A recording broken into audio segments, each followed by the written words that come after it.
Baiklah, teman-teman sekalian, i'tikaf ini dianjurkan di 10 terakhir Ramadan, dan baginda Nabi SAW beriktikaf selama 10 hari. Afdalnya masuk di masjid gitu kan, pada saat puasa ke-19, berarti malam ke-20 Ramadan. Itu sudah mulai masuk di masjid.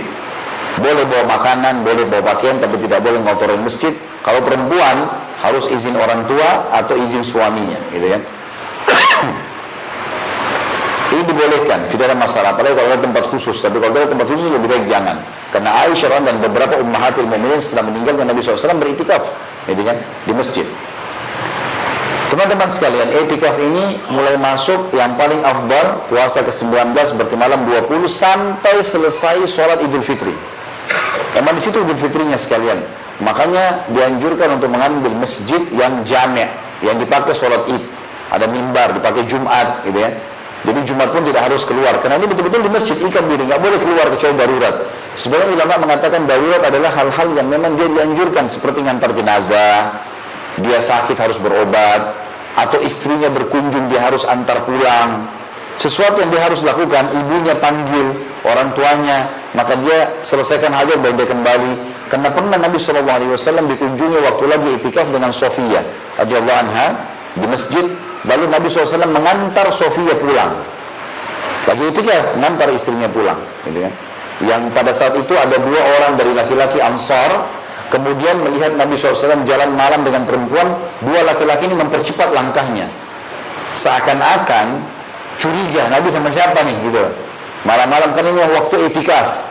Maka kata Nabi SAW, ala rizkikum wa, hati-hatilah, pelan-pelanlah, fa innaha Sofia binti Huyai, ini Sofia istri saya. Maka mereka mengatakan, subhanallah, 2 laki-laki ini. Kata Nabi SAW, sesungguhnya syaitan mengalir dalam diri manusia di aliran-aliran darahnya. Tidak bisa kalian bilang itu bukan karena kalian mau curigai. Saya tahu wahyu, gitu kan. Syaitan bisa lari dalam darah kalian. Maka saya sebutkan, ini Sofia binti Huyai, istri saya. Tidak ada kecurigaan. Tapi saksi bahasan kita, boleh keluar dari i'tikaf, ya, karena ingin mengantar istri pulang, gitu kan. Dan orang kalau i'tikaf tidak boleh berhubungan biologis. Kalau pulang ke rumah, kemudian mungkin ada hajat, anaknya sakit, dia harus darurat pulang, dia harus kembali lagi, tidak boleh dia berhubungan badan. Allah SWT melarang itu. Dan jangan gauli istri-istri kalian pada saat kalian sedang beriktikaf di masjid, dianggap batal iktikafnya, gitu loh. Baik, ini yang paling afdal. Kalau tidak bisa, maka iktikaf boleh memilih. Kalau teman-teman yang kerja di sini punya kerjaan dan Ramadan tetap berjalan, pilihlah hari-hari libur, Sabtu, Ahad. Jadi malam Sabtu antum cari masjid yang terdekat, yang besar. Di Indonesia alhamdulillah sudah mulai rapi ya. Jadi Ramadan itu sudah mulai ada kupon buka puasa, ada kupon sahur ya. Biasanya kita bayar di masjid, kemudian kita buka puasa di situ ya, sahur di situ. Bayar 20.000 atau 15.000, nanti kuponnya dikasih jam 3 atau jam 4 selesai sholat malam, biasanya dibagikan makanan itu. Tentu saja kalau yang pernah saya kerjakan, karena kadang-kadang Ramadan padat sekali jadwal ceramah, maka yang saya lakukan kalau hari-hari libur, saya bawa istri saya sama anak-anak di hari Sabtu atau hari Jumat, kemudian cari masjid besar, datang ke sana, bawa makanan, ya. Kadang-kadang juga di situ banyak yang jual makanan.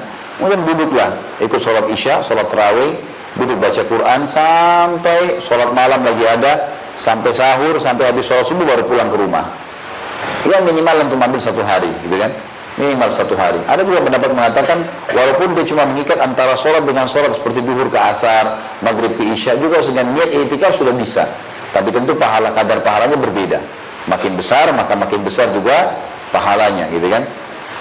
Teman-teman sekalian, khusus masalah i'tikaf di 10 terakhir Ramadan, saran saya dari sekarang antum, dari sekarang, kalau mau beli baju lebaran, beli sekarang. Jangan beli nanti 10 terakhir Ramadan. Sekarang tidak antri, bisa pilih model, harganya murah. Ya, kenapa harus 10 terakhir Ramadan? Kosong masjid, pasar yang penuh, hanya untuk ngejar baju lebaran. Kenapa akhi? Kenapa ukhti?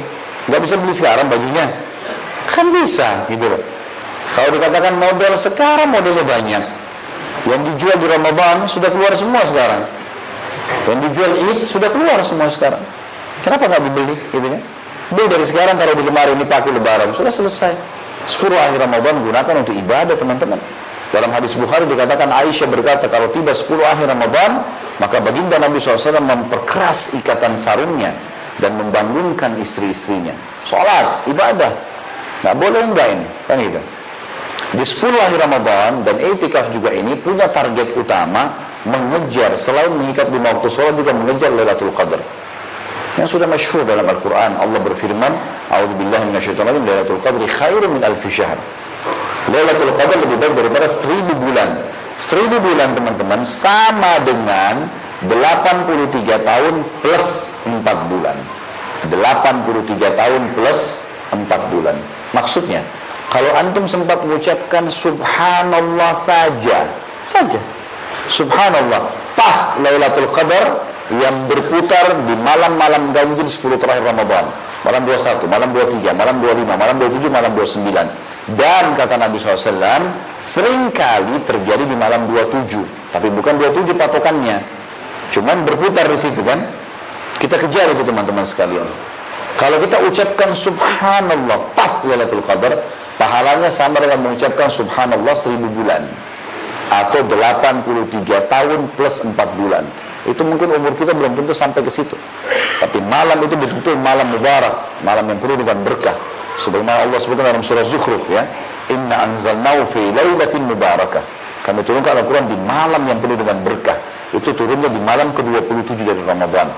Jadi memang betul-betul berkah di situ, teman-teman sekalian. Dan pada saat itu Allah mengatakan yufraku kullu amrin hakim. Pada saat itu semua perkara setahun ke depan ditetapkan di muka bumi.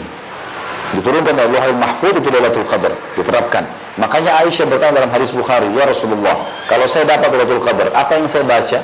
Nabi ajarin satu doa, Allahumma innaka afuwun tuhibbul afwa fa'fu anni. Ya Allah, kau suka memaafkan, maka maafkanlah aku. Karena kalau dimaafin, maksudnya setahun ke depan dimaafin nih, dapat bonus itu, gitu kan? Begitu pula teman-teman kalau sholat malam, begitu pula kalau sedekah, begitu pula baca Al-Quran, pokoknya sama dengan 1000 bulan. Jangan sia-siain. Dan jangan pilih malam, karena ini berputar di malam-malam ganjil, kita nggak pernah tahu. Memang ada ciri khas di mana Nabi SAW mengatakan nanti pada hari kiamat kalian akan melihat Tuhan kalian pertama kali. Hadis ini sahih riwayat Imam Bukhari. Nanti kalian akan lihat pertama kali Tuhan kalian pada hari kiamat dalam bentuk cahaya yang sangat terang seperti malam bulan purnama di malam Lailatul Qadar. Berarti ada penyampaian, kan bulan purnama itu kalau antum lagi lihat bulan terang warna kuning, itu biasanya di hari tanggal 13, 14, 15 dari bulan Hijriah, yang biasa kita gunakan untuk puasa Ayyamul Bid, ya. Nah ini bulan pasti terang, itu berarti kita berada di tengah bulan tuh, 13, 14, 15 dari bulan Hijriah. Nah khusus Lailatul Qadar di akhir bulan, tapi bulannya terang, gitu kan. Seperti itulah.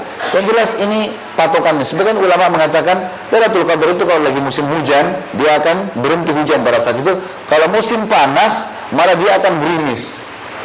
Sebagai tanda berkah dari Allah Subhanahu wa taala. Tapi teman-teman, terlepas daripada tanda-tanda yang merupakan juhud ini, upaya ini, tetap kita ikat diri di malam-malam ganjil itu. Kita ganjil. Dan sebagian ulama mengatakan untuk menghitung malam ganjil itu tidak bisa kita patok satu tempat. Karena gini, kadang-kadang mungkin kita malam ganjil di sini belum tentu malam ganjil di tempat lain. Kalau ada memang malamnya baru yang selisih waktunya lama, mungkin kita genap, dia ganjil, bisa saja dengan waktunya gitu kan. Atau kita pas tiba pagi, dia masih baru malam. Mungkin tadi malam kita malam genap, mungkin dia malam ganjil. Allahu a'lam. Yang puasa lebih dulu misalnya, ya kan? Maka ini berarti bisa saja terjadi. Berarti kata ulama tidak bisa kita tolok ukurnya ganjil hitungan kita. Bisa saja genap hitungan kita, tapi misalnya ganjil misalnya di Mekah, ya, mungkin itu Lailatul Qadar. Allahu a'lam. Kita nggak tahu. Dan semua orang pasti lewatin Lailatul Qadar. Nggak ada yang tidak lewatin. Cuman siapa yang beruntung pada saat itu ibadah. Dan ibadah puncak yang diperintahkan sholat malam. Kata Nabi SAW dalam hadis Bukhari Muslim, man qama Lailatul Qadri imanan wa ihtisaba ghufira ma taqaddama min dhanbi.